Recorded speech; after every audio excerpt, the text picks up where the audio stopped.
In this episode of the Hockey Nuts podcast, Steve and I get you caught up on all the news around the NHL. Plus, we start talking about the World Cup tournament. It's all coming up next on the Hockey Nuts podcast. Shut up and sit down.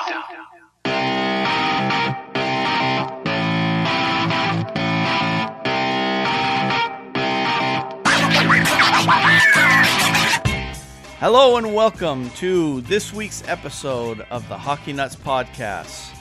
I'm Wayne, I'm with Steve, and we are doing our second episode, and we're going to basically get everybody caught up on what's been going on the past couple of weeks since the last time we recorded. How's it going today, Steve?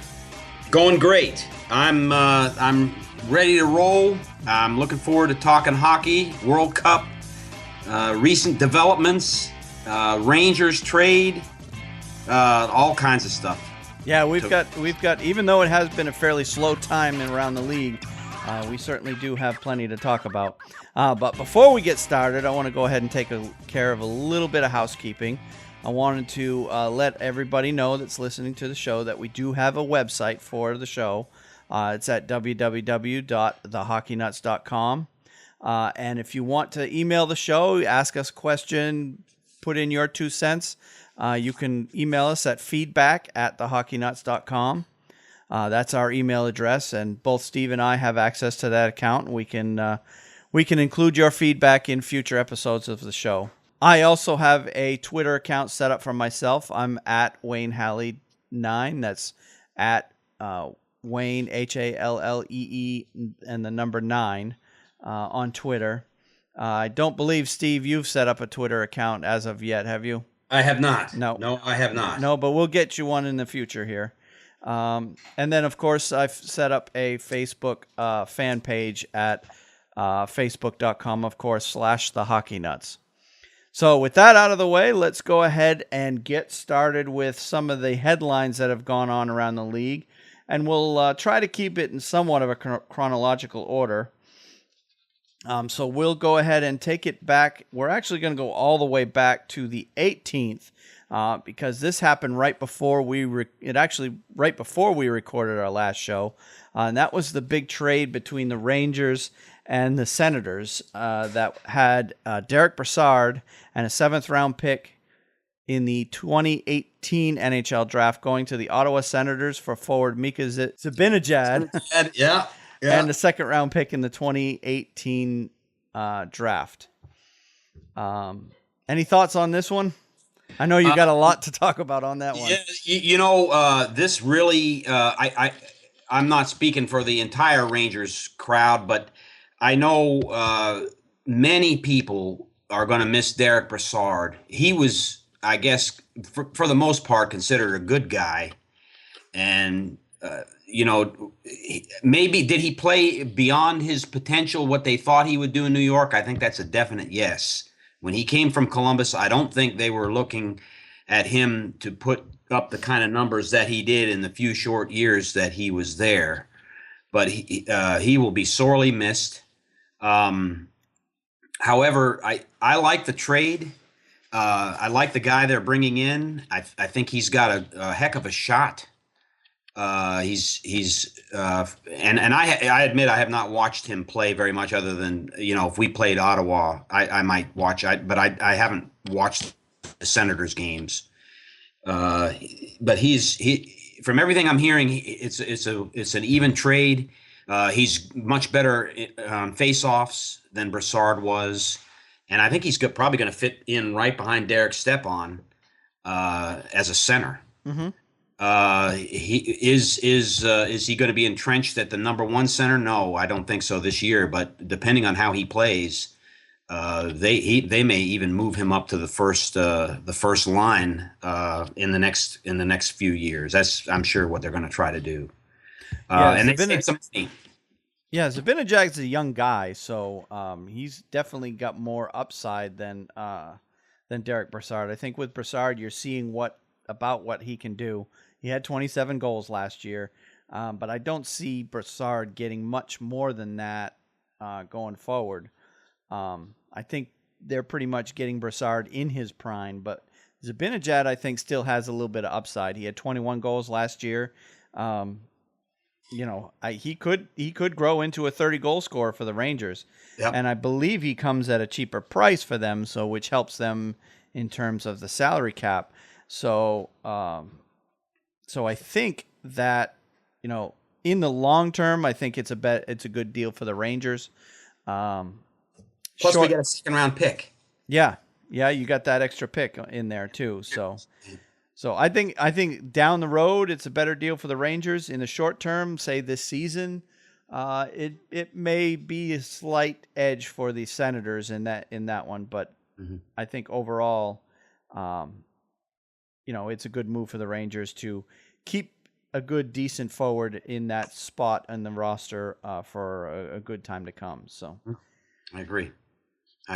So, all right. Well, we'll go ahead and move on to some of the other things that went on around the league. Center Brad Richards on the 20th announced that he was retiring from the NHL after a 15-year career. Richards was 36 years old, had 298 goals and 634 assists in 1,126 regular season games. That's a little over 900 points, so it's almost a point a game. That's pretty good career for him. Yes. He had 105 points in 146 Stanley Cup playoff games, and he played for the Lightning, the Stars, the Rangers, the Blackhawks, and the Red Wings. He won the Conn Smythe Trophy when he was with the Tampa Bay Lightning in 2004, and he won the Stanley Cup with Chicago in 2015. So those were the 2 years that he was part of a Cup winner. So I felt it was worth mentioning that because he is a probably going to be considered for Hall of Fame down the road. So I felt that was worth noting. Do you think he'll get in? I don't know if he'll get in or not. I think from that team, I think Marty St. Louis stands the best chance of it. Yeah. But I think ultimately he will get in just because when you stack his numbers up against other players in this era, I think he'll be right up there. The days of the guys getting 1.5, 2 points a game are pretty much long gone, at least unless they change some major rules. But I don't know. It'll be interesting to see whether or not he gets in. Yep. So moving on the 21st, center Austin Matthews, the number 1 pick in this year's draft, signed a 3-year entry-level contract with the Toronto Maple Leafs. According to the Maple Leafs general manager Lou Lamoriello, Matthews will receive the maximum $925,000 per season. And don't you think he's worth it? He will put fans in the seats who want to come see him play. He certainly will. Especially Toronto. Yeah, these rookies, the way the CBA is set up, the maximum that they can sign a guy is at $925,000 in that first contract. No matter how good or how high up he's picked in the draft, that's the most they can sign rookies, which is good because it creates a situation where teams don't run up their salaries. It's good overall in the league anyway.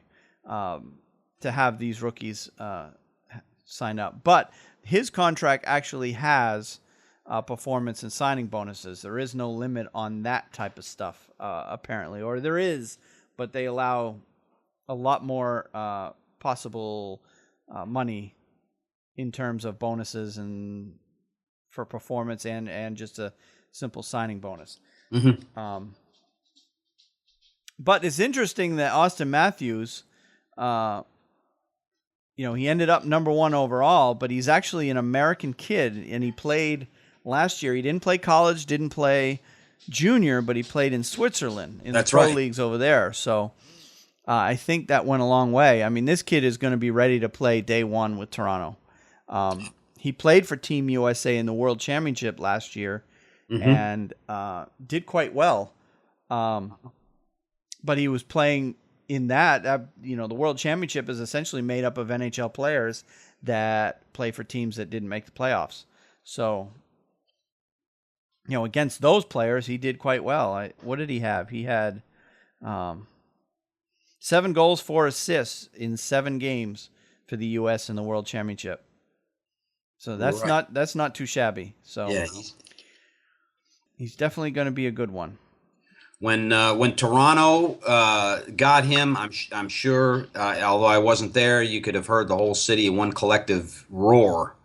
That city's hockey nuts, and with the media and everything, he'll be scrutinized, but they need him. They need Austin Matthews right now in terms of their where they are as a team and where they want to go. Yeah. Oh, yeah. He's definitely part of the rebuild there. Yeah. Yeah. All right. Now, on the 21st also, NBC Sports announced that they are going to be broadcasting a record 106 NHL games this season on NBC and NBCSN after the most watched NHL regular season in 22 years. The coverage will begin on Wednesday, October 12th with a doubleheader on NBCSN featuring 2 rematches from last year's playoffs. The Blues will play the Blackhawks at 8 p.m. Eastern, followed by the Kings and the Sharks at 10:30 Eastern. Every U.S.-based team will be featured at least once on NBC or NBCSN throughout the season. 14 games will be broadcast on the primary NBC network, and 92 will be on NBCSN. The schedule includes Stanley Cup playoffs rematches, big player debuts, the Centennial Classic, Winter Classic, and the Stadium Series. They go on to talk about the 24 Wednesday night rivalry matchups. Which are always good. Those generally are, yeah. They do pick some pretty good ones there. Yeah. There'll also be 11 Sunday night hockey matchups.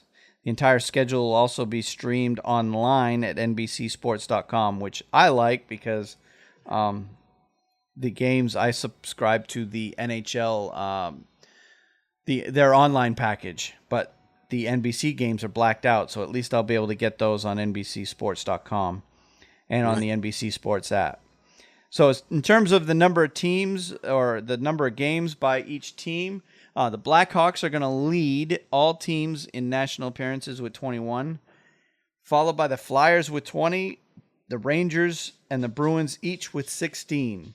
So, and I know there were a lot of complaints around the internet about the Flyers, the Rangers, the Bruins, the Blackhawks all getting the most time. But if you really think about it, we fans in the seats. Well, yeah. I mean, you got the original 6 component with 3 of the 4 teams. They're major TV markets. They're hockey hotbed cities.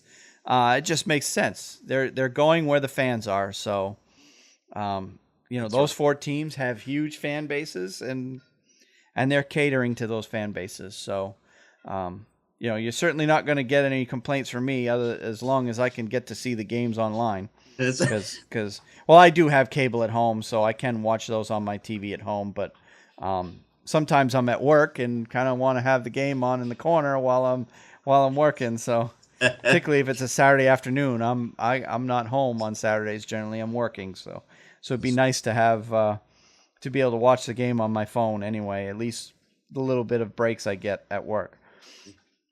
All right, moving on.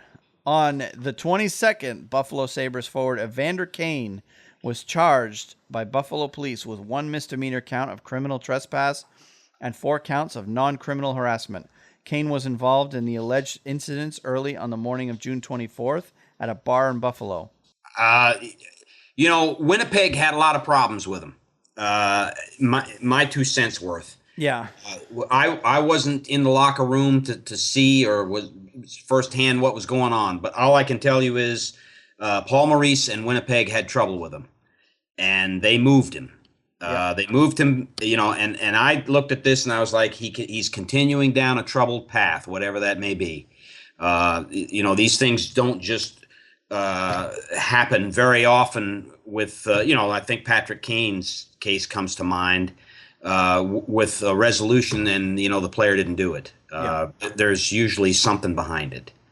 And I'm hearing that too, that he kind of beats to his own drum, and he kind of does what he wants to do and never mind the team. He's kind of a selfish kind of a guy. At least that's the reports we're getting out of anybody who's been around him.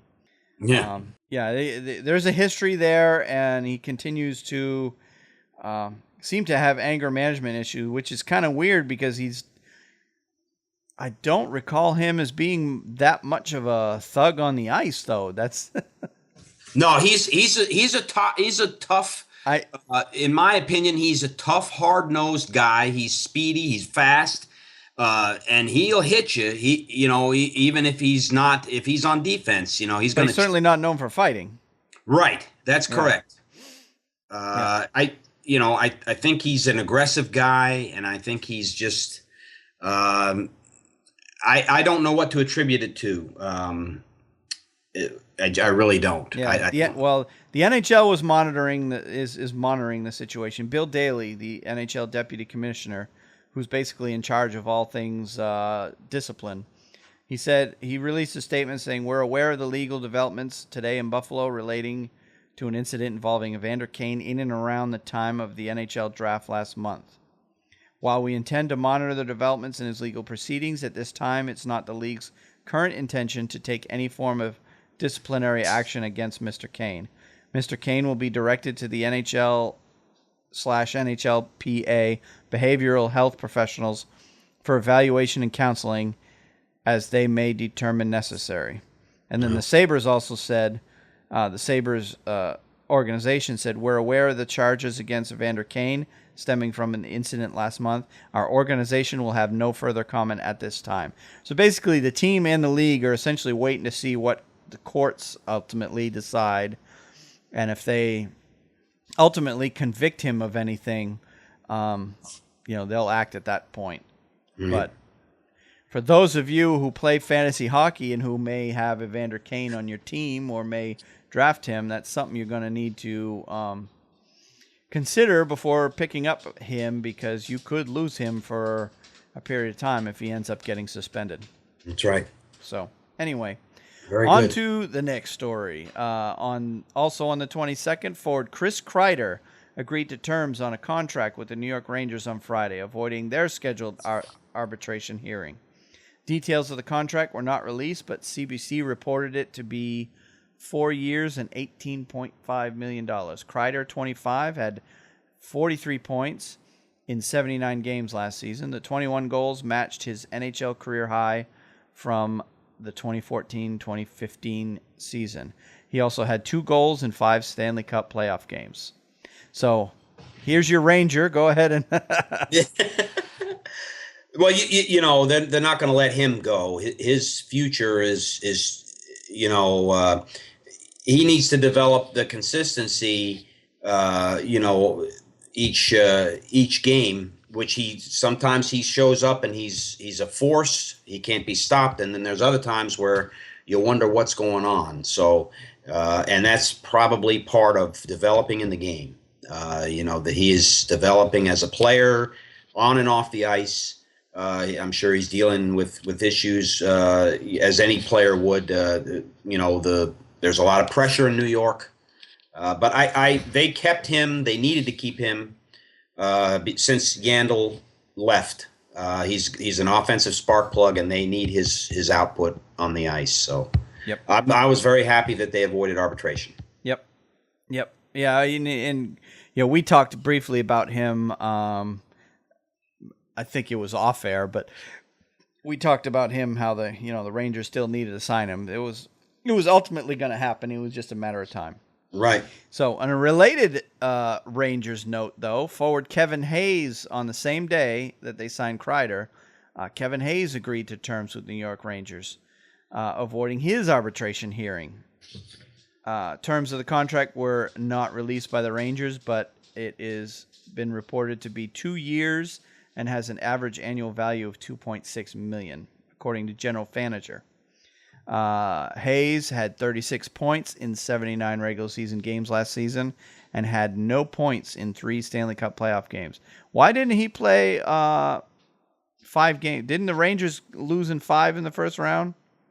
They did, and I'm trying to remember back if he was suspended for a game or two. Okay. Because of a hit. I might be wrong on that. Okay. Whether there was an injury issue there, or I don't think he was a healthy scratch. May have been that he made a late hit or something on a player and was given a suspension. Yeah, I don't remember the exact circumstances either. Right.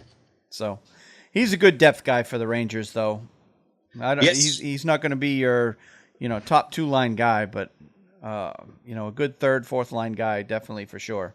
Yes, he is. Yep. And a Boston boy. Yeah, yes, he is. Both of them are. Kreider and Kreider is too. Okay. Yeah. Yep. Kreider played at BC. So. Kevin's brother Jimmy plays for the Bruins, so. That's right. Yep.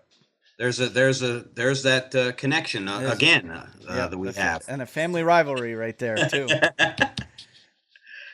All right, on the 23rd, the Arizona Coyotes signed unrestricted free agent Luke Schenn to a 2-year, $2.5 million contract, continuing the offseason reconstruction of their defense.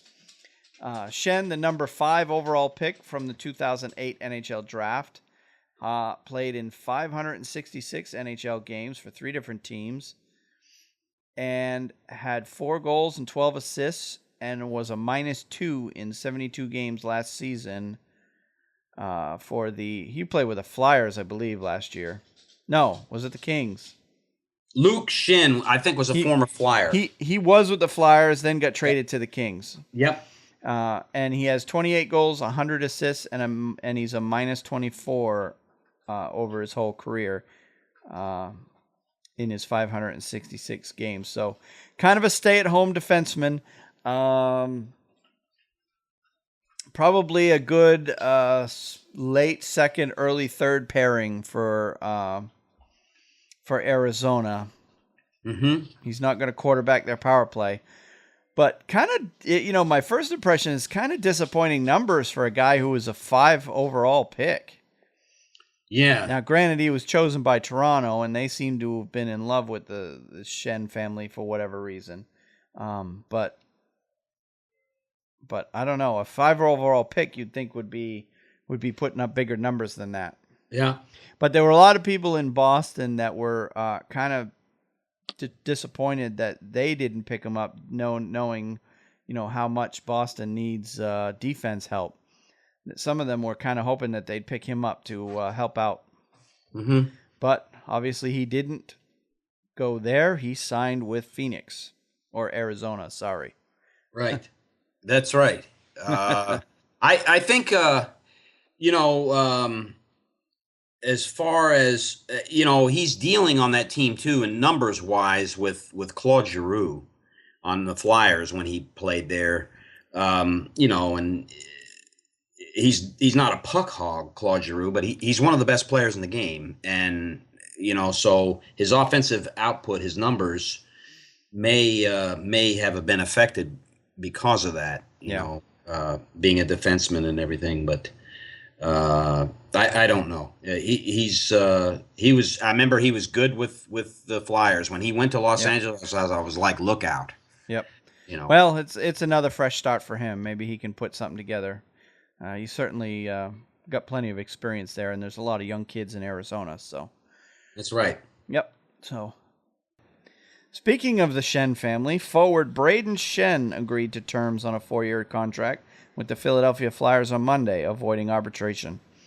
Financial terms were not disclosed, but the contract has an average annual value of $5.125 million, according to TSN. Mm-hmm. Schenn, who's the younger brother of Luke Schenn. Is it Luke Schenn? Yep, Luke Schenn. Schenn, who's the younger brother of Luke, Brayden Schenn, who's the younger brother of Luke Schenn, was scheduled to have an arbitration hearing in Toronto on a couple of days after he signed. But a conversation before the start of the hearing led to an agreement being reached. So this was another one of those last minute signings right before the arbitration hearing. And he had 59 points in 80 games last season. So obviously he's a forward, and that's not bad numbers in this day and age. No, that's not. The Flyers, I as you know, that is my of any team. I just, I have a hatred for them. and it stems way back to my childhood days. But, of any team, of course, most Rangers fans are going to tell you they're our most heated rival. And so I'm never happy to see things go well for them. Yeah, Bruins are kind of right there with you on that one. Yeah, we're not fans at all of anything Philadelphia does. But avoiding arbitration like that's always good for any team. So yep. So on the 25th, Twitter today announced, this is kind of a long story, so bear with me. Twitter today announced that it will live stream weekly out-of-market games from Major League Baseball and the National Hockey League. 120 Sports, the OTT network, will also produce an exclusive nightly multi-sports highlight show called The Rally, the first show of its kind to be streamed live on Twitter. The MLB, NHL, and 120 Sports streaming rights come through Twitter's new partnership with the MLB America.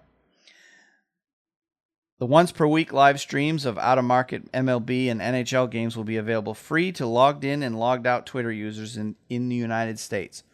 MLB games will also be available worldwide except for in select international territories. A schedule, probably Japan, but I don't know that for sure. The schedule for the MLB and NHL games will be available at a later date. Twitter also will live stream The Rally, a nightly program produced by 120 Sports that will include highlights and expert perspective across multiple sports exclusively to Twitter users in the U.S. The Rally will utilize a distinct format designed to integrate with Twitter's platform, using Twitter-based data to determine live trending topics, as well as adding other interactive elements for instant conversation and analysis of the moments that matter most to sports fans, covering professional to college to action to Olympic sports and more. The Rally on Twitter will combine the production and editorial values of television with the speed and interactivity of digital media, said Jason Coyle, 120 Sports president. We're excited to bring this first-of-its-kind programming to Twitter as we continue the push of 120 Sports beyond the limitations of traditional media, infusing real-time scaled fan sentiment and feedback into the sports conversation every night. So, with that said, my take on this is it's interesting. Well, for one, Canada, sorry, you're pretty much locked out of this one. They're very specific, saying that this is for American audiences only. Almost looks like kind of an online version of SportsCenter is my kind of take on it. Okay. Except they're going to include the the fan interactive, so you obviously will be able to tweet the show. It's a live show, so you'll be able to tweet the show, and they'll include people's tweets on the. It'll be interesting to see what it's all about. Mm-hmm. Very good. I'm that may be the one form of social media I'm probably going to get hooked up to is Twitter. Right now I'm not. Yeah, they're certainly evolving. It's more than just the 140 character microblogging site that it started out as. I know they're doing video now, and they're certainly doing. They've been doing photos for quite a while. That was what they started with. You can tweet people photographs, and now they're obviously going to be doing live video. That's very so good. It'll be interesting to see. I'll tune in just to see what it's all about, to see if it's something worth doing every time. Yes. Now, in a related story, and this is another long one, Fox Sports Regional Networks. This one has kind of a local feel for us. Right. Fox Sports Regional Networks will begin live streaming local NHL telecasts beginning with the upcoming 2016-17 season. The NHL and Fox Sports announced today, that was on the 25th.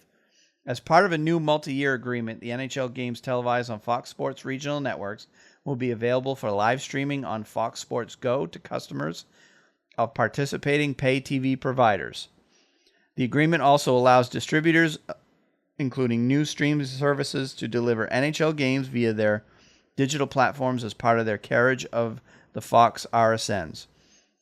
We're pleased that hockey fans that subscribe to Fox Sports Regional Networks will now have more ways to follow their favorite NHL teams, said David Proper, NHL Executive Vice President of Media Distribution and strategy/business affairs. We believe increasing accessibility to NHL games benefits not only fans, but the league and its partners. We see in-market streaming as a valuable extension of the customer's pay TV subscription, said Jeff Krolik, president, Fox Sports Regional Networks. We're happy to partner with the NHL to bring in-market streaming to hockey fans, and we look forward to collaborating with the league on its effort. Fox Sports Go, the live streaming platform that showcases more than 3,000 events a year, is currently available for iOS, Android, Android TV, Fire tablets, Fire phones, select Windows devices, and online at foxsportsgo.com. Fans can download the mobile app, and it goes on talking about where you can get the app. Fox Sports Go is now available to more than 95 million pay TV subscribers across the U.S. Fox Sports Regional Networks have local media rights partnerships with 12 NHL teams, including the Ducks, Coyotes, Hurricanes, Blue Jackets, Stars, Red Wings, Panthers, Kings, Wild, Predators, Blues, and the Lightning. Mm-hmm. During last season, they televised more than 900 NHL games. So I included this story because it does have a local element for us. Awesome. We live in the Carolina Hurricanes market. Their games are televised on Fox Sports. And that is actually a good thing because it frustrated the heck out of me whenever the Bruins were playing the Hurricanes. I couldn't watch it on my NHL streaming services because it was blacked out because the game was on TV. And I had no way to watch Hurricanes games, or when the Bruins play the Hurricanes, I can't watch that game either. So this will allow you and I to be able to watch our games.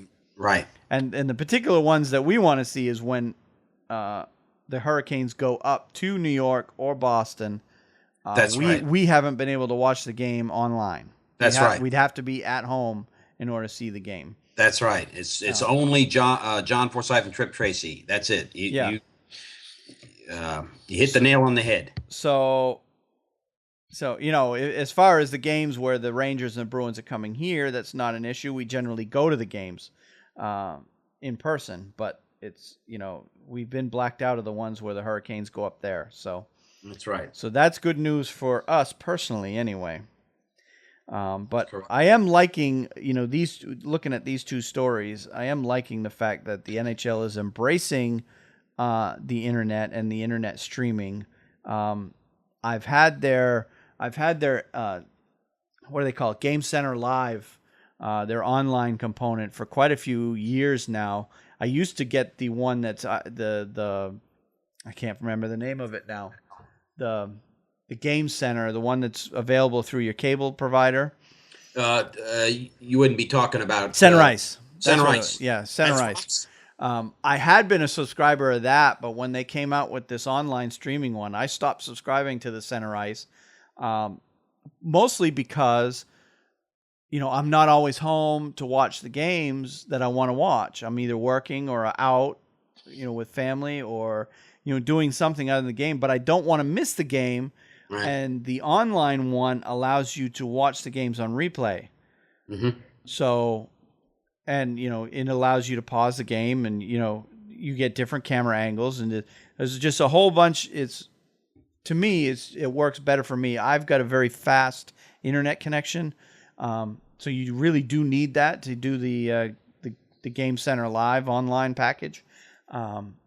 But for me, it works much better to do that versus the Center Ice.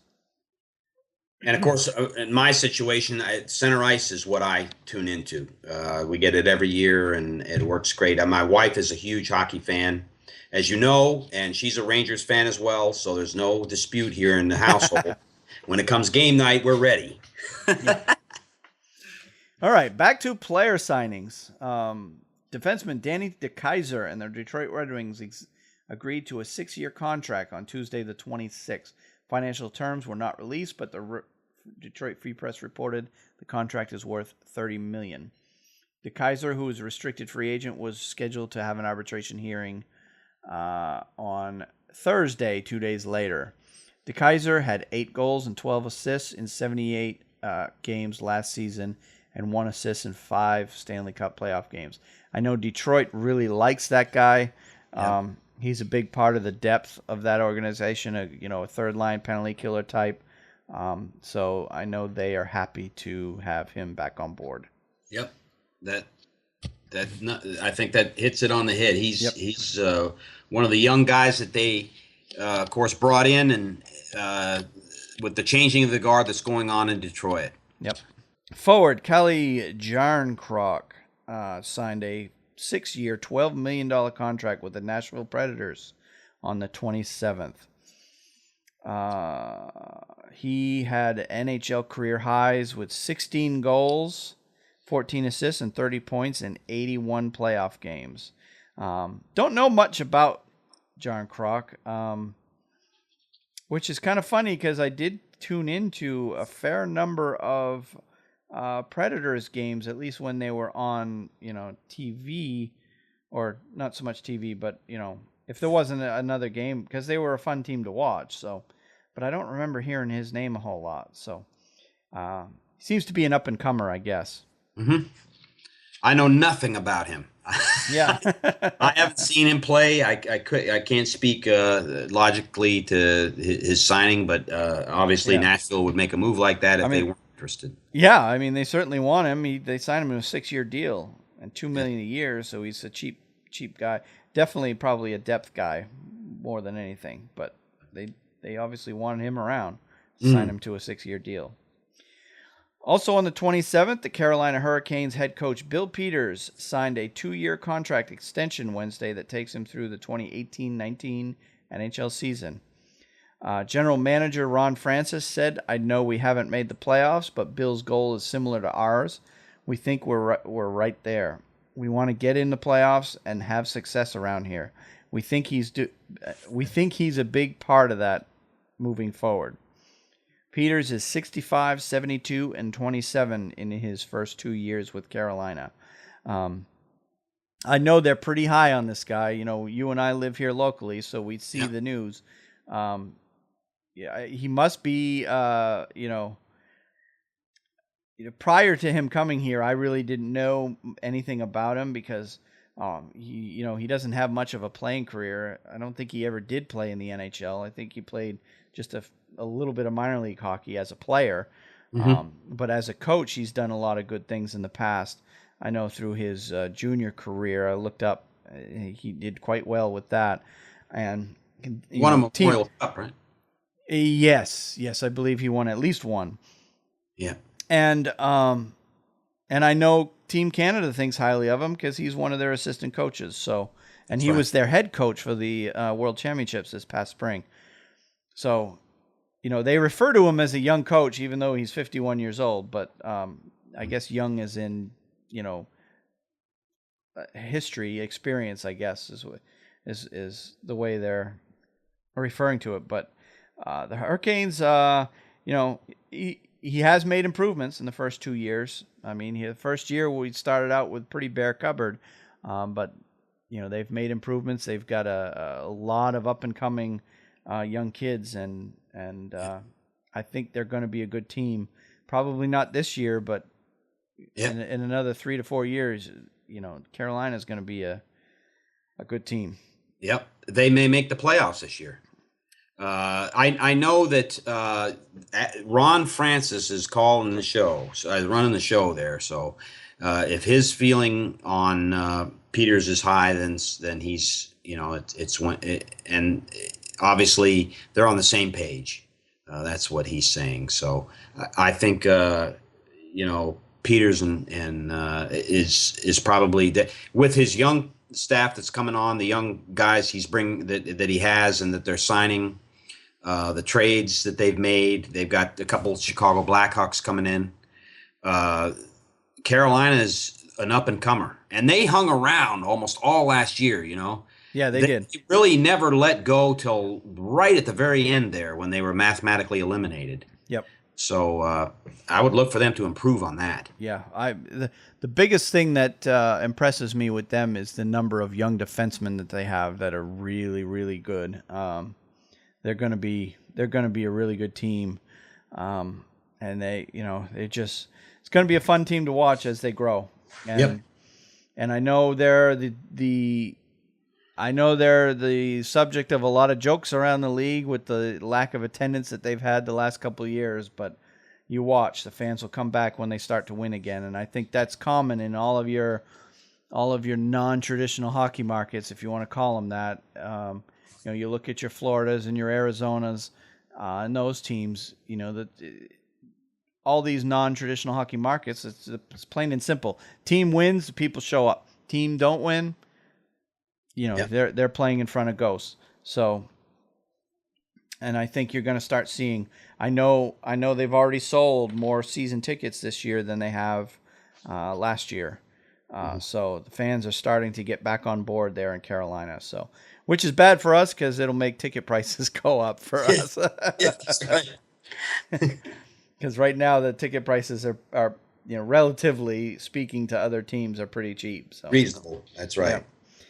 All right, Ottawa forward Mike Hoffman agreed to terms on a 4-year, $20 million contract with the Ottawa Senators, avoiding arbitration hearing scheduled for August 4th. The 26-year-old had 59 goals and 113 points in 186 NHL games.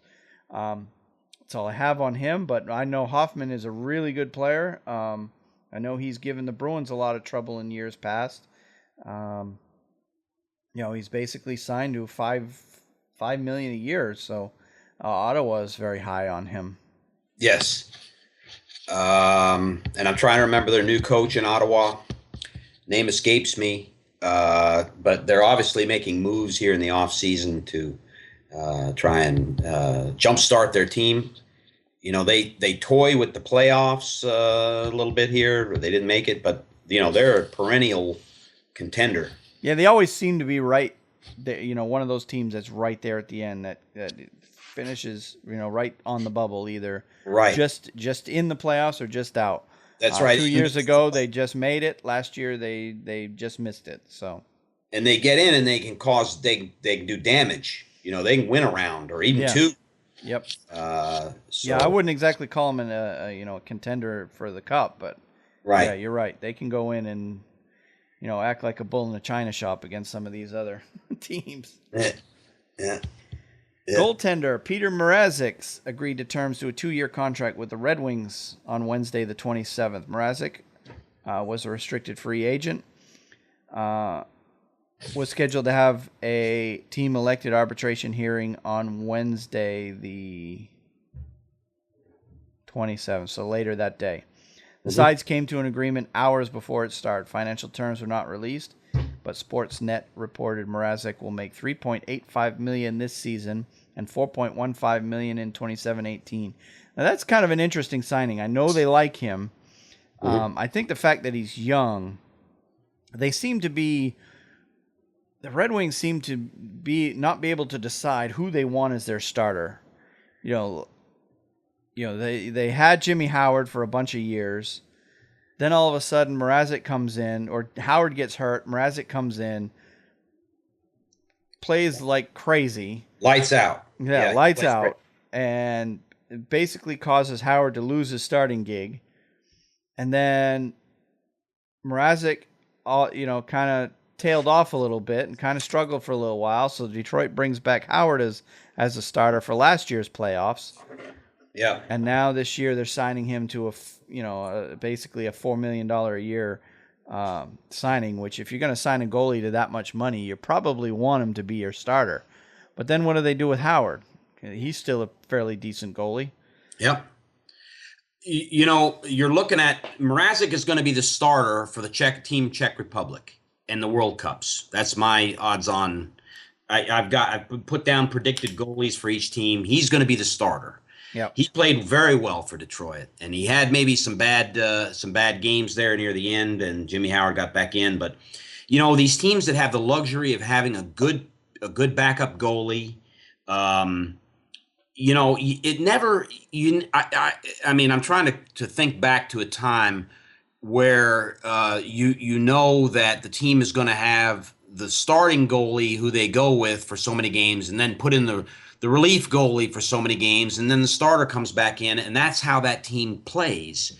Most of the time what you see, in fact, all the time what you see is the guy, it's his job to lose. And Yeah. Mrazek won that starting opportunity at Detroit. I think he's going to keep it when the season starts, and I think he's a great goalie. And You think they'll move Howard? I mean, to me, it's a good luxury to have a great backup. Yeah. But again, is the backup goalie going to be content with sitting on the bench when he was a starter, when other NHL teams need goalies?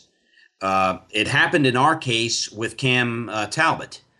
And although he hasn't materialized in Edmonton the way that Edmonton thought he would, we were tickled pink to have a guy that could come in for Henrik and take over the way he did. He was a dominant goalie and earned a starting position.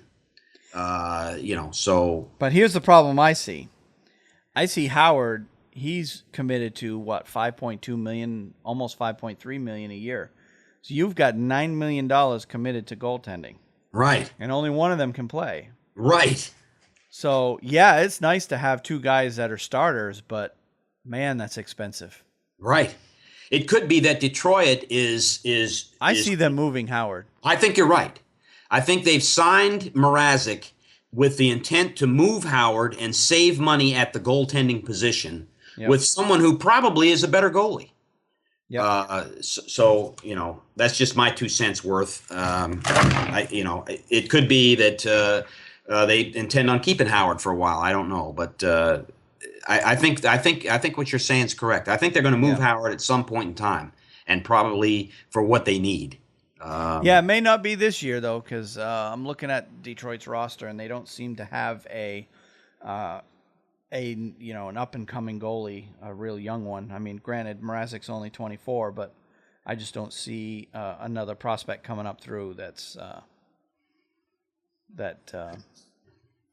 can take the helm if Mrazek falters. So, so I think we'll see Detroit, maybe wait and see, and hopefully have a team, or at least in their view, they'll hope that there's a team out there that needs a goalie because theirs got hurt and will be willing to overpay for a guy like Howard. So it'll be something to keep an eye on for sure. Yes. All right, our next player, defenseman Matt Carle, signed a 1-year, $700,000 contract with the Nashville Predators on Wednesday, the 27th. Carle, who's 31, had 2 remaining years of his contract bought out by the Tampa Bay Lightning in June, so he was an unrestricted free agent. Carle's played in 724 games for the Lightning, San Jose Sharks, and the Flyers, scoring 45 goals, 237 assists. Now, Matt Carle is this signing is definitely a depth. I mean, with all the defenseman talent that Nashville has, they certainly don't need a guy like Carle.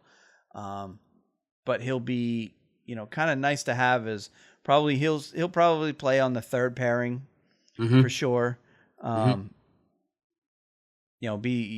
Just a guy who's got a lot of experience and can help them. I remember Matt Carle. Every time I see that name, going back to the 2004 NCAA National Championship game. Of course,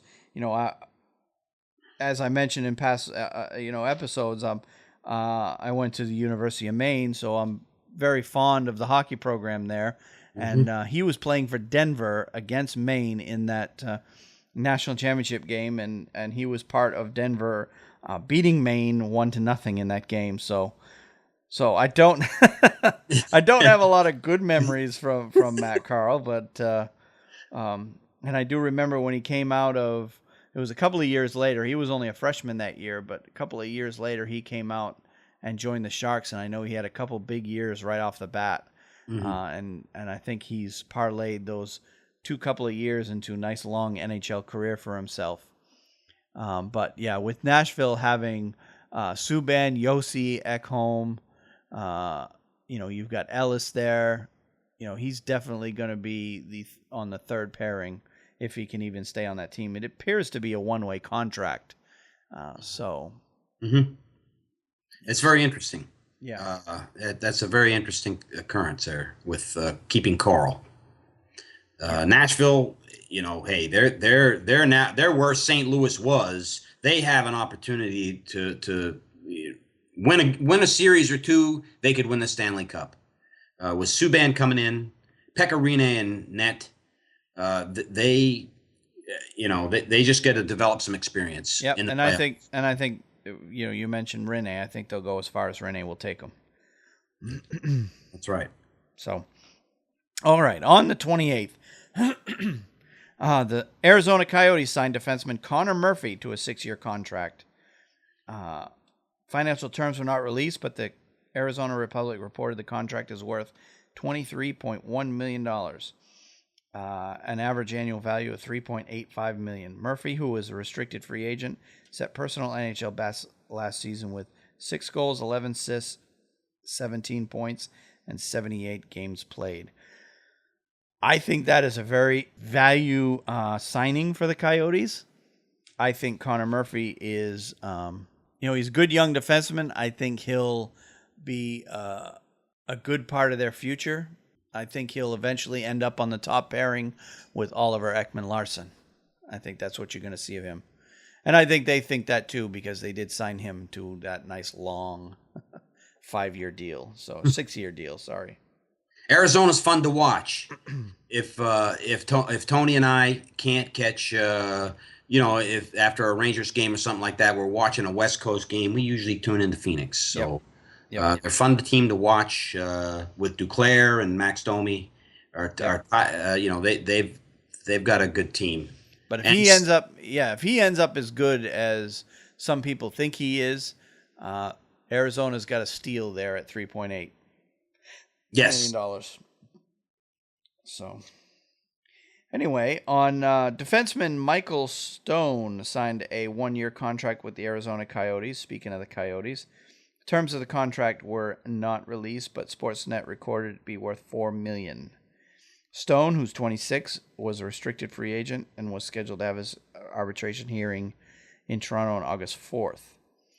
He had a career-high 36 points and 62 penalty minutes in 75 games last year.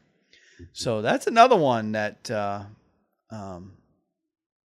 it's kind of intriguing. Arizona's shoring up their defense. 36 points is not bad. Not a bad number for a defenseman. That's right. So I would imagine, well, you got Goligoski there, but I would imagine that, that top 4 can be, I know they're not household names, but that top 4 with Ekman-Larsson, Goligoski, Stone, and Murphy is as good as, man, I would, as a Bruins fan, I would take any one of those 4 guys. Oh, yeah. At this point, the way with the Bruins setup. Yep. I agree with you. All right. Defenseman Jacob Chychrun signed an entry-level contract with the Arizona Coyotes. Chychrun was selected by the Coyotes with the number 16 pick in this year's draft, a native of Boca Raton, Florida, another Southern guy. Yeah. Chychrun, 18. Well, of course, his dad played for the Panthers going way back. Chychrun, 18, is the son of Jeff Chychrun and the nephew of Luke Richardson, each former NHL defenseman. Chychrun's 6'2", 205 pounds. He spent the last 2 seasons with the Sarnia Sting of the Ontario Hockey League, where he had 27 goals and 82 points in 104 games. Right. So that is a great signing for the Arizona Coyotes. Not sure he'll make the team right out of camp this year, but in the future, if he got 82 points in the Ontario Hockey League, he obviously has some offensive abilities there. And I think in the long run, he is only 18 years old. He'll probably get sent back down to the junior team this year, but he'll definitely be a good one to watch going forward. Yes, isn't Sarnia Dino Ciccarelli's family runs that team? Isn't that where he? That's a great place to come out of the Ontario Hockey League and come in, make your way into the NHL. That's a good team, and I think that's where Ciccarelli got his start, or at least his family. I could be wrong. That might not be the team. Maybe it's Sudbury. I Well, don't. Darian Hatcher's the head coach there right now. Maybe it's I'm Sudbury. not sure. I'm not sure if Cicerelli owns the team or not. I'm looking at the information and I don't see anything. General manager Nick Sinclair, head coach Darian Hatcher. Doesn't say who the owner is. Okay. At the site that I'm looking at. So, Yeah. But oh yeah, there it is. 94. The team was bought by the Cicerelli brothers. You were right. Yeah, they own that. Ontario. Yep. And that is a hockey crazy place. Yeah, I remember Dino was a player when I was a kid. Oh, yeah. And they loved him in Minnesota. They certainly did. Yep. God, he was something else. A Hall of Famer. He holds all the offensive records for the. And we're digressing because that's not who we're talking about. But yep. It's just that's a good place for him to come from. Yep. And well, there's been some good players out of there. David Legwan came out of there, so he's one of the more recent players that have come out of that organization. So, and of course, I have to like the colors there too. The black and gold that they wear are probably the best colors in hockey, if you ask my opinion. You make a plug there anytime you can. All right, moving on. On the 31st, we're almost up to the current days here. Tyson Barrie signed a 4-year contract with the Avs, reportedly worth $22 million.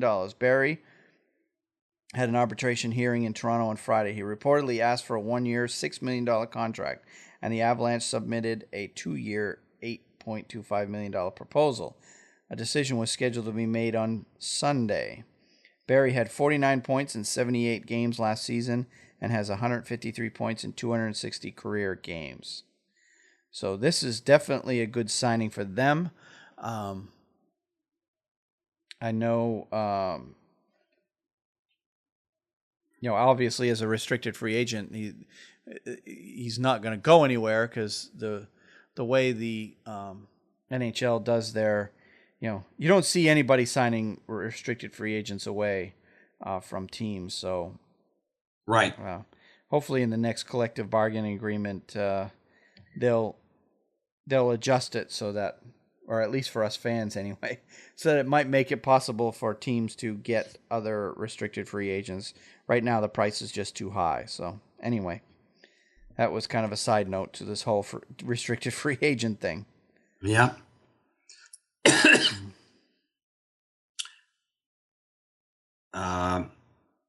I know that Antoine Vermette was bought out by the Coyotes. I think that's in your notes. Yep.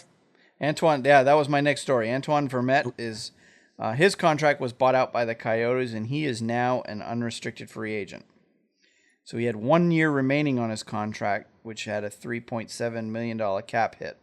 Mm-hmm. And he had 38 points in 76 games last season. And he won a cup with Chicago in 2015. The whole Vermette thing, I think, is a move by the Coyotes to just move on to the youth. The younger guys. Yep. Clearing him out to make room because they have cap space. So and they have Shane Doan. Yeah, I don't think that was an issue. But yeah, I think Vermette being there was, with the Shane Doan signing, made him, his presence there pretty much unnecessary. You don't want to have too many older veterans. We say 34 is old, but it's, this day and age with the younger, faster NHL, 34 is kind of up there. Yep. All right, the next story I've actually got is a little bit different than the one we've done. It's about PK Subban. On 8/2, or the 2nd of August, Predators defenseman PK Subban made his comedic debut in Montreal on Monday evening the 1st at his All-Star Comedy Gala to raise money for the Montreal Children's Hospital Foundation. The event earned $130,000 for his foundation, or actually for the Children's Hospital Foundation, and that money is towards the $10 million that he previously committed to earn for the Children's Hospital. He has vowed that he will continue to, or he will see that commitment out, even though he's been traded to Nashville. He has vowed that he will continue to try raising money for that Montreal Children's Hospital. I think that's a great thing that he is continuing on as a spokesman to do that. Yep. It's classy. If I could support him, I would for something like that. I think that's a good that's a very, very good charity. It's a good thing. Yeah, it's definitely a good thing that he's doing there. Yeah. Now back to the comedy debut. He was the host of the evening. So he was basically coming up stage in between each of the comedy acts that were on, and he was doing a little comedy act of his own. And I actually have a clip. It's about 2 minutes long. I'll go ahead and play it here in a second. That just has some of the highlights of his act, or his some of the jokes that he said. Some of the jokes were at the expense of the Canadiens, some at his own expense. And he had even a nice little shot at the, I don't know if it was the Nashville market or the south of the U.S., the southern U.S. in general. Yeah. But there's one in there that I particularly liked, pretty good. But let me go ahead and play that. Let me just say that I also can't believe this happened. I mean, obviously, I'd heard the rumors, but like most of you, I thought they were just that, rumors. I mean, it's Montreal, right? So when my agent actually called me and said, PK, I just want to let you know that you've been booked to host a Just for Laughs gala, I couldn't believe it. I mean, I was fired up. I was floored. I was like, I've never done it. I'm fired up. I really am going to miss Montreal, seriously. I'm going to miss the city a lot.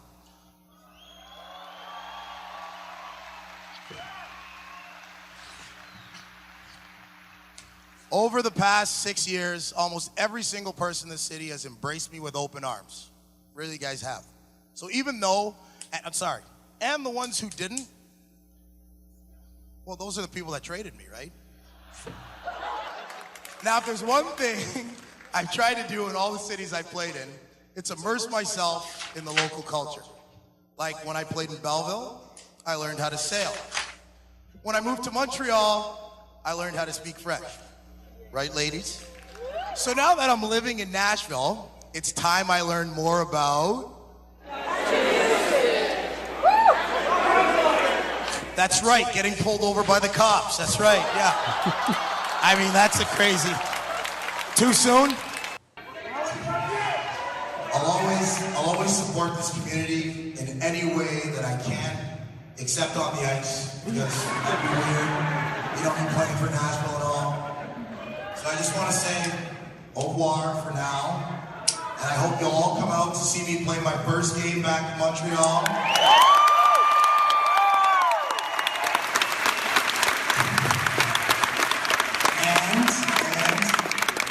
And if you want to wear a Subban Predators jersey to the game, I won't be sad.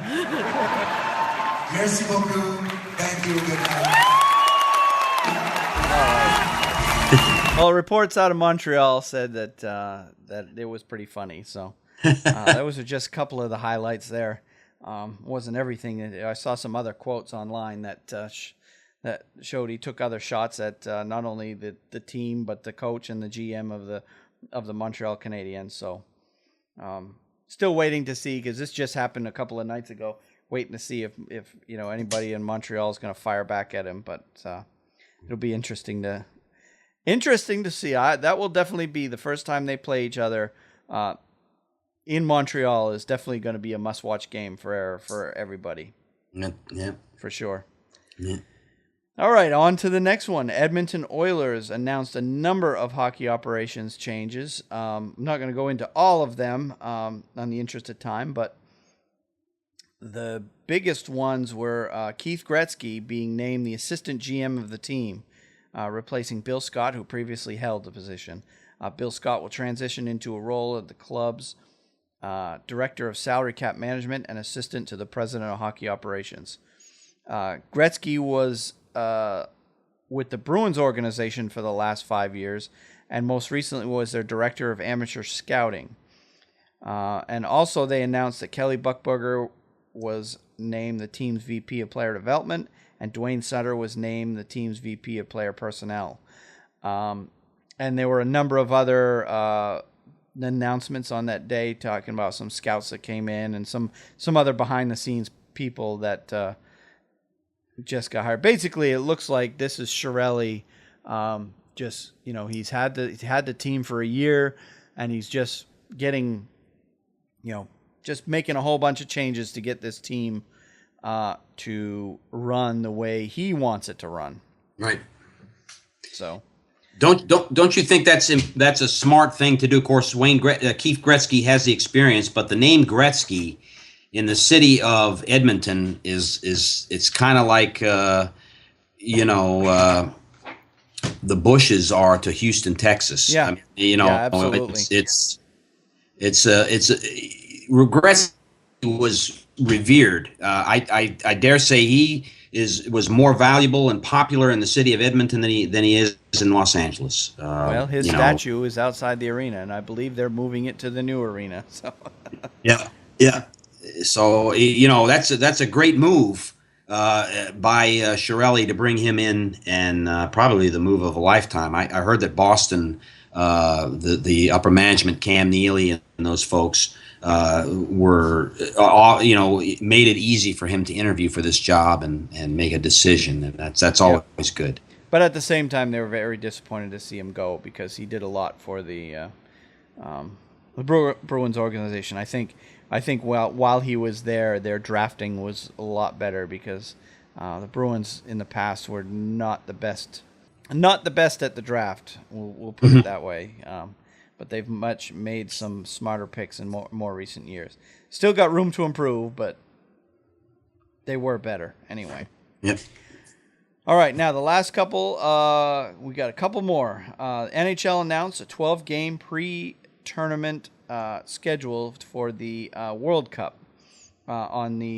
Just yesterday they announced this, and today is the 3rd. If you're listening to this in the future. The pre-tournament schedule begins Thursday, the 8th of September, and finishes on the 13th. Most of the games during this pre-tournament schedule will be televised on the ESPN family of networks, and including ESPN, ESPN2, ESPN3, which is their internet component, and ESPNU. And these pre-tournament games are going to be held all over the world in the nations participating in the tournament. So this is a good way I think this is kind of a money grab, I think, if you ask me. It's a good way for the league to get additional games because this tournament is going to be so short. I mean, It's going to essentially going to be, 6 of the 8 teams are going to be out of the tournament within 7 days of the tournament starting.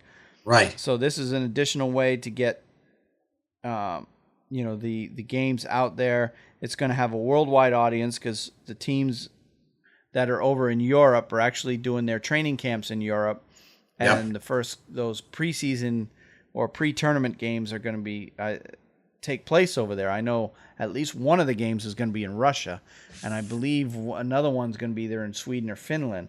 Right. I don't have the schedule right in front of me, but some of those games are going to be over there, which will grab some of the audience over there. The pubs will be filled with hockey fans in those areas where hockey is even burgeoning. It'll be, you can imagine a bunch of people going to the pub and watching the game in Germany or something at a beer garden in Munich. Yep. It's going to be exciting. So even though the games don't mean anything, they're basically showcase games for the league. Yeah, for the most part. That's correct. All right, so that's it for the headlines. Now let's go on to talking about the World Cup. There's a lot to talk about there. There is. We have they just announced the rosters the final rosters for the World Cup teams were announced on the 19th of July. That was just a few days ago. Well, about 10 days ago for us, 10, 15 days ago, as we record this now. So we have the rosters in front of us, and we'd like to go down through and team by team, just, some quick thoughts about, our quick... We'll do a full in-depth preview in one of our later podcasts as we get closer to the tournament because, as you know, these rosters actually probably can and probably will change between now and then if any of these players get hurt between now and then. So, but these are the players that are going to the tournament, assuming everybody stays healthy at this point. That's the way I understand this. Mm-hmm. Okay. So we'll go ahead and start with Canada.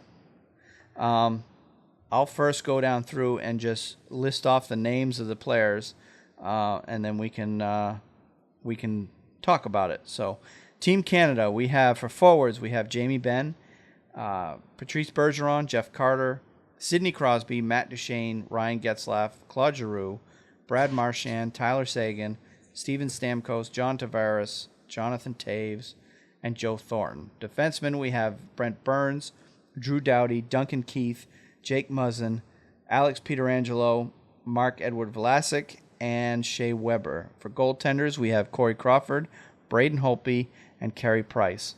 And my first impression is, wow. Yeah. Yeah. To me, they're the odds-on favorite to win the World Cup. They got to be considering themselves the front runners. They can't sit there and say in any role, in any way whatsoever, are they underdogs. With that kind of a lineup, you've got Hall of Fame players in top to bottom, pretty much. Top to bottom. So future Hall of Famers. So I think they're the odds-on favorite to win it. It's their cup to win. They're playing on home ice, really. Yeah, they are. It's a power-packed lineup. And I saw today an article where Team Canada is looking at this with a sense of urgency, which you kind of hear that when you're in an organization that's struggling financially and they're up against the gun with bankruptcy or whatever. The sense of urgency is the term that you'd use. But I found that interesting that Team Canada's management is looking at this with a sense of urgency to win this cup. It lets you know how important it is to that country and their everything. Well, the country expects them to win, no doubt. No doubt. Now, I wanted to mention a couple of players that are not on the team, and I didn't have time to research exactly why, whether they were just players that chose not to play or injured or just were flat out snubs. But a few of the players for Canada come to mind: Corey Perry, Taylor Hall, Ryan O'Reilly, Brendan Gallagher, PK Subban, Chris Letang, Roberto Luongo, and Brent Seabrook. I mean, granted, when you got a team that's as stacked as Canada, you could make arguments one way or the other that, some of these guys, but, for example, PK Subban, how is he not better than Jake Muzzin? But, Yeah, I really can't. I don't understand that. The snubbing of PK Subban to me is the biggest of all of these teams, it really doesn't make sense to me because he's a Norris Trophy winner. He was the lifeblood of that Montreal Canadiens team, and first of all they traded him, then they snubbed him from Team Canada. So that one I don't understand at all. And even if he's a right-handed shot and they needed left-handed shots or et cetera, it still doesn't make sense to me that you'd keep a guy like that out of the lineup. I don't understand it. Yep.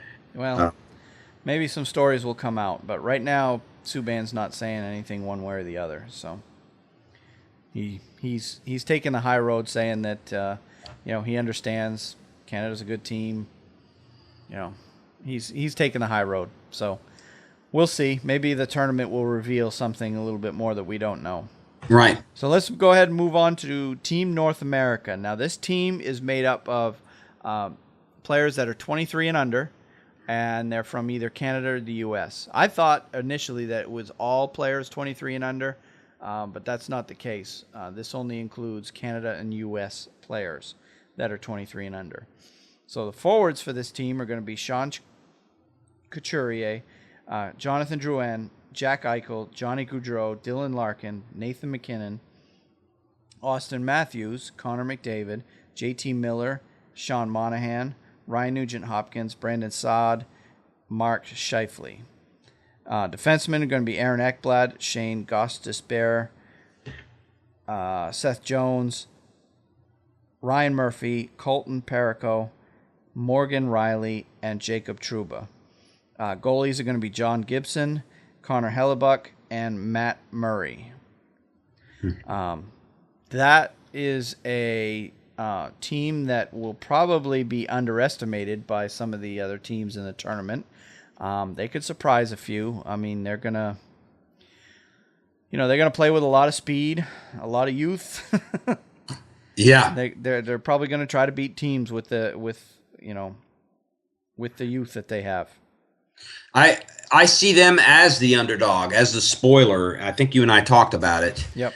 They could be really surprising. I mean, to jump ahead for a second here, I think Group B, which is what Team North America is going to be in, I think they're the stronger of the four teams than I would say for Group A. That's my opinion. Yeah. But I think they have tougher.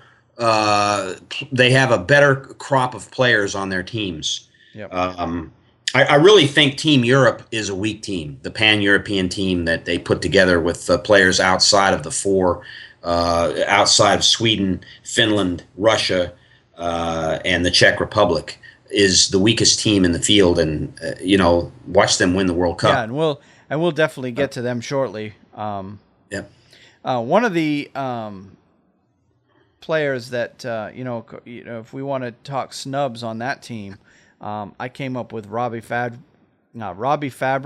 Boone Jenner, Max Domi, Alex Galchenyuk, and Jimmy Vesey as the players that we're viewing as snubs for that team. Again, we don't know if these guys are hurt or chose not to play, but and quite honestly, Jimmy Vesey is 23 now.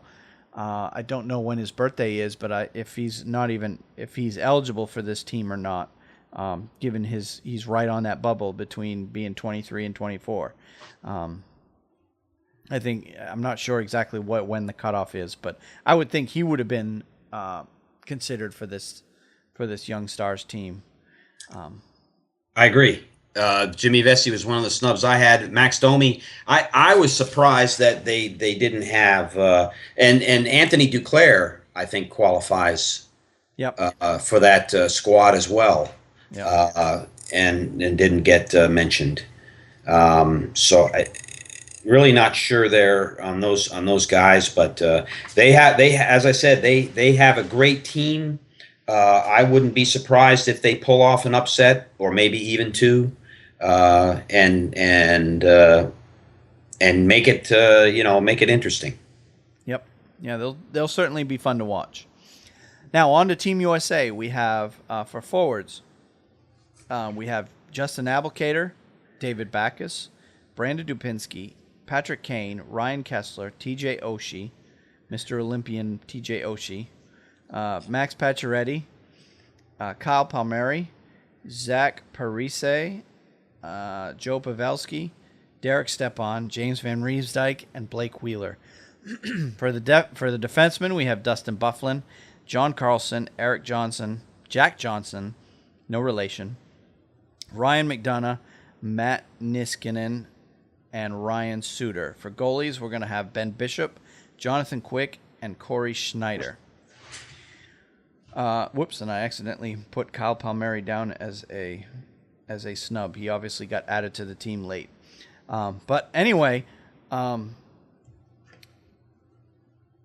don't know. I'm not sure what this team can do.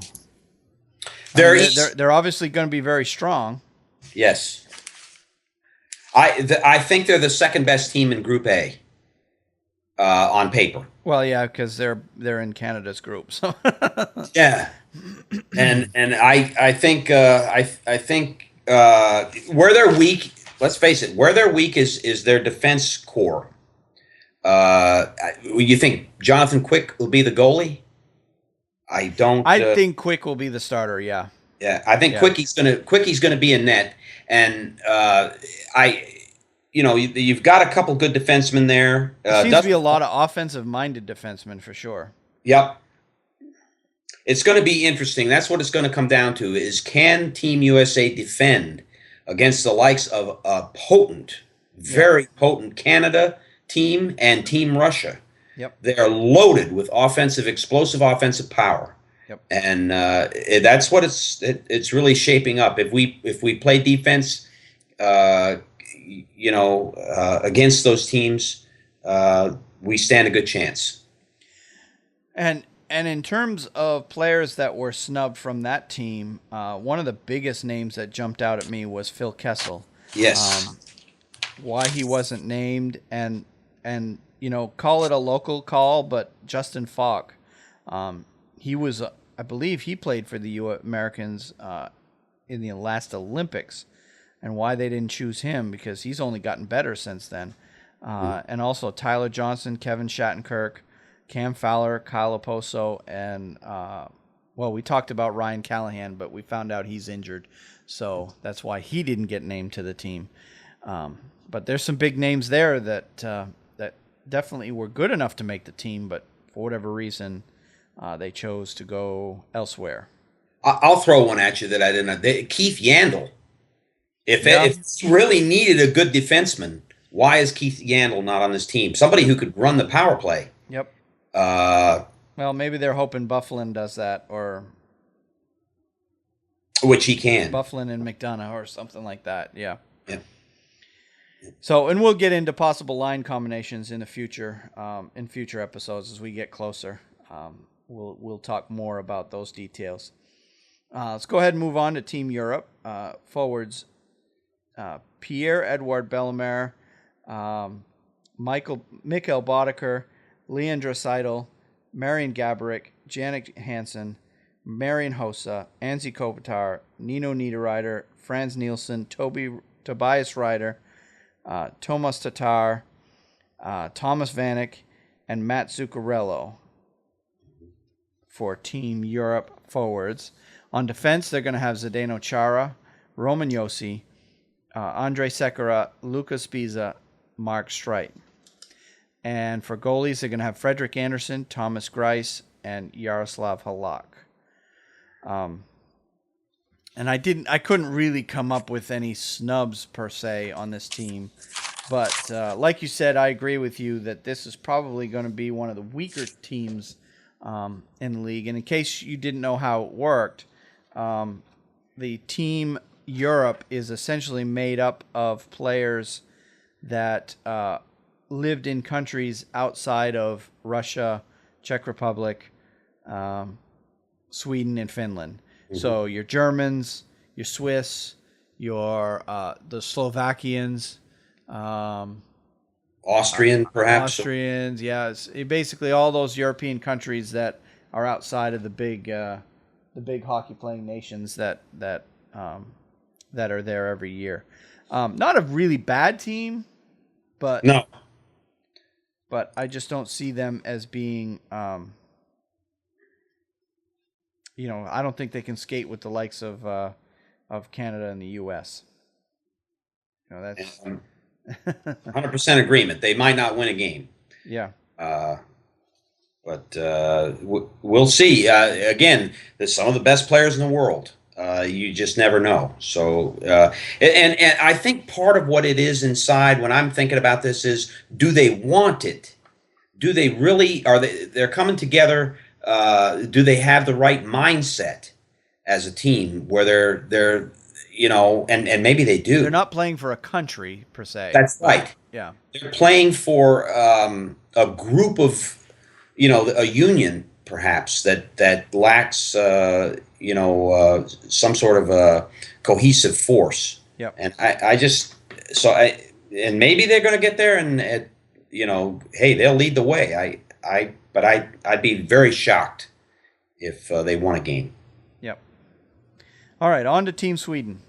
Forwards, Nick Backstrom, Louis Eriksson, Philip Forsberg, Patrick Hornqvist, Carl Hagelin, Marcus Kruger.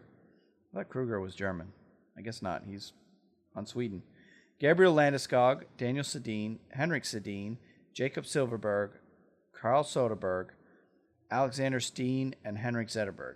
Defensemen, Matthias Ekholm, Oliver Ekman-Larsson, Victor Hedman, Nicholas Halmerson, Erik Karlsson, Nicholas Kronwall, Anton Strahlman, and goaltenders Robin Lehner, Henrik Lundqvist, Jacob Markstrom. Going to be a strong team. Yep. Definitely going to be a strong team. Obviously, my opinion, and I know who your opinion is for the starting goalie there, is, but I think I would agree with you that Lundqvist will be their starter. Given any, barring any injuries or whatnot. But I think that team will go as far as Lundqvist will carry them, though. Yeah, yep, I agree with you. There's definitely a lot of talent there. And a strong defense. They have some great defensemen on that team, and Victor Hedman, Jarmason, and even Anton Strahlman, who's played very well for Tampa Bay since coming from the Rangers. Yep, Erik Karlsson. Correct. Yeah, he'll quarterback the power play for sure. Yep. Yeah, you're right. There's very strong on defense there. So, I was kind of surprised that I named some of the players that didn't make the team: John Klingberg, Gustav Nyquist, Victor Rask, and Mika Zibanejad. I think Nyquist was the biggest surprise to me as someone who didn't make the team, because he's been one of Detroit's leaders for quite some time now. Mm-hmm. So I had down John Klingberg, and that was it. But I didn't think of Gustav Nyquist, and you're right. They seem to lean more heavily towards veterans versus younger players like the guys that we just mentioned. So right. So I think they're going with a more veteran-laden team there. Mm-hmm. Now, Team Russia. This one is looks like they're going to be a pretty good team. Artem Anisimov, Evgeny Dadonov. These names are horrible. These are hard. Pavel Datsyuk, Nikita Kucherov, Nikolai Kulemin, Evgeny Kuznetsov, Evgeny Malkin, Vladislav Nemestikov, Alex Ovechkin, Artemi Panarin, Vadim I'm struggling with that. Chipachayov. Yeah, that sounds good to me. Okay. Ivan Telegan and Vladimir Tarasenko. Defensemen, you're going to have Alexei Emelin, Dmitry Kulikov, Alexei Marichenko, Andrei Markov, Dmitry Orlov, Nikita Zaitsev. And for goaltenders, you're going to have Sergei Bobrovsky, Semyon Varlamov, Andrei Vasilevsky.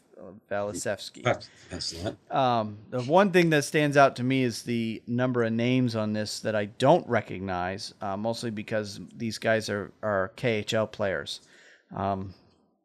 Russia has a long-standing tradition. They're very proud of the league that they have, the KHL I'm talking about. And a lot of the opinion of a lot of the people in Russia, they think that their league stands up just as well to the NHL. So they think their players are just as good as ours over here, and they continue to put KHL players on these international rosters, even though they may have players that could be more deserving, NHL players. Mm-hmm. But even still, at least, barring, we don't know much about these KHL players, I think this team is still going to be a very fun team to watch. They're definitely going to be very offensive, and they're probably going to win a lot of 7-6 games. Yes, yeah, they will. They're the potent offensive force in the other group, Group B. Yep. And I, again, you're looking at Hall of Fame players. Or guys that are starting out very, very well, i.e. Artemi Panarin. Yep. They've got Vladimir Tarasenko, Yep. who, he's Arguably one of the better players in Russia, for sure. sure, and one of the best players in the NHL now. He is Yep. hands Well, down. he's the cover face for the EA Sports NHL 17. Is that? I didn't know video that. game. Yep. Oh yeah, He's on the cover. Yep. is that right? Well, I mean, deserving. He's played very well, and some of his some of his goals are unbelievable. Yep. Now, as far as some of the names that didn't make the team, I have down Slava Voinov, Ilya Kovalchuk, Alexander Radulov, and Valery Nikushkin. Obviously, we know a lot about Voinov and his off-ice issues, and I guess Russia wanted him to be on the team, but I guess Canada decided they didn't want to let him into the country, so they had to go with somebody else there. But the Kovalchuk and Radulov, there seems to be, at least when I was doing research trying to figure out why those two players were not named to the team, because they're huge forces they're both KHL players. Radulov will be in the NHL this year, but in past several seasons, both those guys have been in the KHL, and they've been among the best players in that league. And both were great players in the NHL. Why Russia? I don't know. There just seems to be a rift between those players and the country. The leaders of the national team there. So they were snubbed. Yeah, I was surprised by Ilya Kovalchuk. I don't know a lot about Alexander Radulov, but he's a good player. Yeah, and that's all I've heard is he is a great player, and he's coming back to the when NHL. He wants to be. Right. You have the contrast of the passionate players like Pavel Datsyuk, who has passion written all over him when he plays the game. He's not somebody who'll take the night off or might not show up for a skate or something like that. And then you have the players exactly like that who, make a lot of money and don't play as a fourth line guy would play to stay on a team in the NHL. So there's a contrast there. I think it's more pronounced with the Russian players than any team. Yeah, it seems to be. They seem to have a reputation. A lot of NHL teams, I'm guessing, avoid Russian players. They tend to fall further in the draft because they carry that reputation of guys that have all the talent in the world, and for whatever reason either don't. Once they nail the big contract, they don't want to play or don't care to play. I mean, we saw it here in Carolina with Alex Semin. I mean, he scored 40 goals multiple times for the Capitals, but when he got to Carolina, did nothing. And They signed him to a really long, really expensive contract. They ended up buying him out because he wasn't doing anything, and he's just one of the guys. The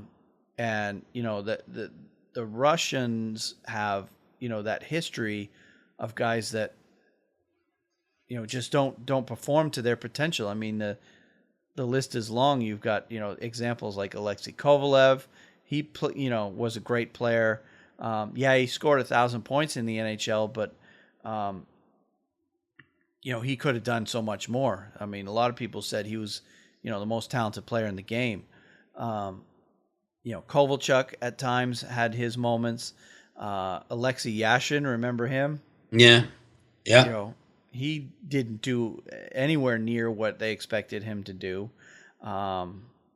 It's just so many players. Radulov, from what Radulov. This will be his third time coming over to the league. The previous two times he left because he was unhappy with whatever situation was going on over here. I mean, there's just a long list of Russians that just have done nothing but disappoint when they come over here. So with that, NHL teams tend to avoid Russian players because of that. Whether it's right or wrong, fair or not, that reputation that they have. Mm-hmm. So, and as a team, they're going to essentially go as far as they want to. Right. Yeah, that's what it comes down to. Are they going to want it bad enough to win it? Right. I don't think that sentiment can be said about players like Pavel Datsyuk. No. Perhaps They're not all like that, for sure. You know, Ovechkin definitely. He's a spokesman for the NHL if ever there was one. Yep. So. Yep. No, it's not fair to call, say every Russian is that way, but they've certainly had more than their fair share. Mm-hmm. So let's go ahead and move on to the Czech Republic. We have forwards Radek Faska, Michael Frolik, Martin Hansel, Alex Hemsky, Thomas Hertl, Dmitry Yaskin, David Krejci, Milan Mikulik, Andrei Palat, David Pasternak, Thomas Plekanec, and Jacob Voracek. On defense, Radko Gudas, Mikhail Yodan, Mikhail Kempny, Zbigniew Mikalik, Jakub, how to call these names. Yeah. I love these European names. Roman Polak, and Andrei Schuster.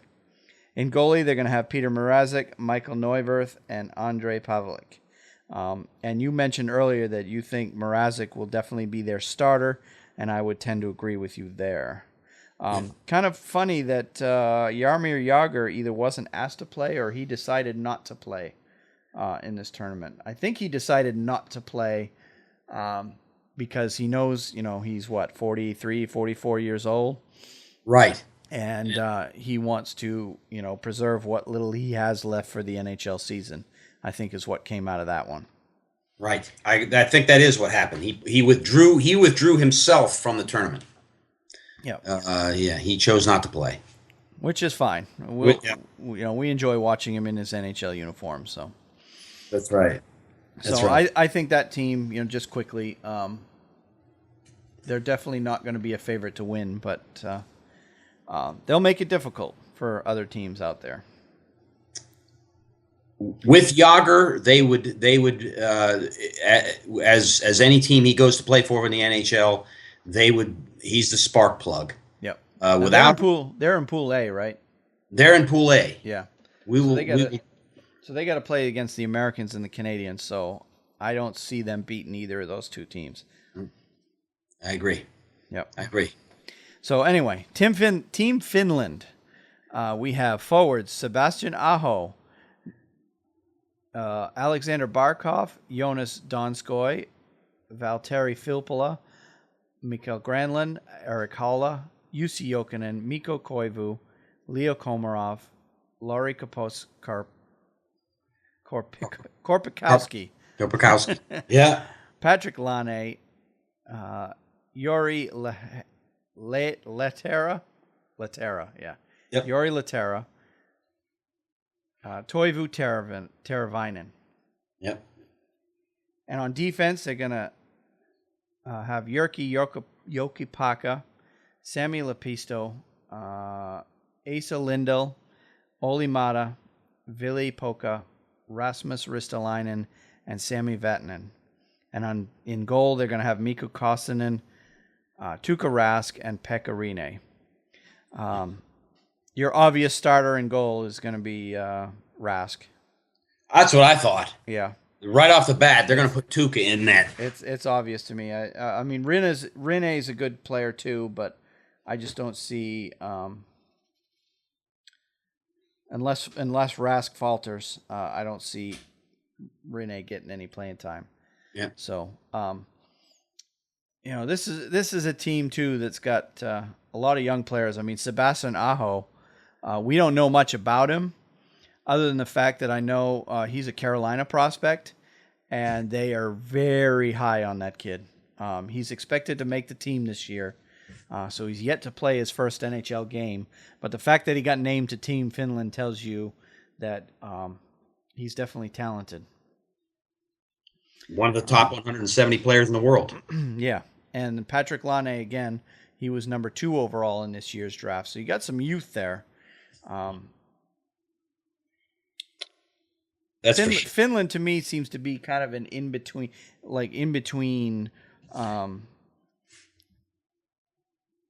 They've had some teams in the past where they were very good. They seem to be in kind of a down point at the moment. in terms of being able to compete at the world level. But they've got some young players who I think will be good in the future. But again, this team, I don't see them as a team that can beat the teams like Russia and Sweden and in their own group. And Sweden, yeah. They'll have a tough game against Team North America too. Yep. So. Yeah. So I don't know how Finland's going to do, but they've surprised before, and they certainly could surprise again. So other than that, we've briefly gone down through the rosters, given our quick thoughts. I don't want to get too much into predictions, so to speak, but because we're going to talk more in depth about the World Cup as we get closer to the tournament. But is there any final thoughts you wanted to add to it? I just I think we've covered it well, and in upcoming shows we should talk about you'd hear us talk about strengths and weaknesses of each team, likely starters and that type of thing. I think it is going to be an ongoing thing, as you said. There may be some injuries, there'll be some changes perhaps to the rosters. Upcoming things like the TV schedule coming out. If the United States is going to play a pickup game, I'm wondering if it's probably Team North America. Well, I know they're playing Canada twice in that preseason. Are they really? Yep. See, that's going to be really interesting how that goes, whether or not the teams go all out, or it's just a feeling out type of thing. Because I think the European teams are going to stay over there. Finland, Sweden, Russia and Czech are going to play each other in that preseason over there. Mm-hmm. And then U.S., Canada, and the North America will pretty much, and the Young Stars team will stay over here and play the preseason games over here. Mm-hmm. And then they'll all come together in Toronto for the tournament, I think is how it works out. But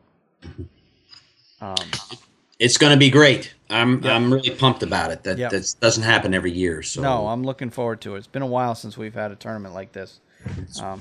Been quite a while.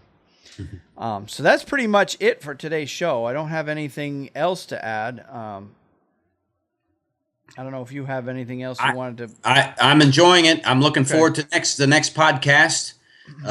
We've had two good ones here and been able to run down the gamut of a lot of what's going on.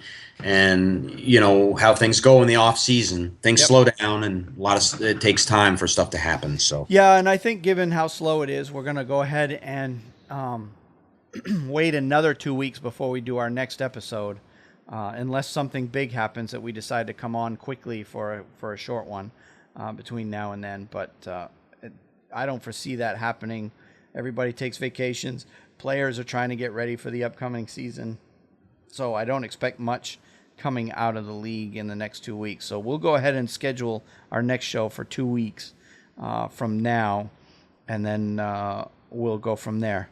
But as we close the show, I want to, of course, remind everybody again to, if you got our show on iTunes, go ahead and rate and review the podcast on iTunes. If you didn't and want to go ahead and give us a rating and review, because the iTunes ratings do help us gain more listeners, just go into iTunes and search for the Hockey Nuts, and it should pop right up right there. Our logo is kind of a triangular shaped logo, and you should see that same logo right on iTunes. Also, go ahead and subscribe to the podcast if you haven't already, using whatever means that you use to get your podcasts, and that way you'll get the new episodes as soon as they come out. And most of your podcatcher apps will also allow you to look at our show notes, because basically all the notes that Steve and I have been referring to in the episode, I'm going to be attaching to the show notes for the podcast itself. And again, visit the website at www.thehockeynuts.com, and you can email the show at feedback@thehockeynuts.com. Again, you can tweet me at my Twitter. I'm at Wayne Hallee. At Wayne Hallee 9, and Hallee is spelled Hallee. And you can visit our Facebook fan page at facebook.com/thehockeynuts.